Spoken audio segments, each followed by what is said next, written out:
కాపు ఉద్యమకారులకు ప్రభుత్వం big shock ఇచ్చింది. గత ప్రభుత్వం కొట్టివేసిన కేసులపై మళ్లీ విచారించాలని నిర్ణయం తీసుకుంది. ఈ మేరకు హైకోర్టులో అప్పీల్ చేయాలని పీపీని ఆదేశించింది. దీంతో హోంశాఖ ముఖ్య కార్యదర్శి విశ్వజిత్ ఉత్తర్వులు జారీ చేశారు. కాపు ఉద్యమంలో భాగంగా అప్పటి నేత ముద్రగడ పద్మనాభం రైలు రోకో నిర్వహించారు. అయితే నిరసనలో కొన్ని ఆస్తులు ధ్వంసమయ్యాయి. దీంతో పద్మనాభంతో పాటు పలువురుపై రైల్వే పోలీసులు కేసు నమోదు చేశారు.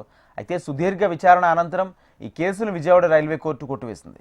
దీంతో కాపు ఉద్యమకారులపై ఉన్న కేసులను గత ప్రభుత్వం కొట్టివేసింది.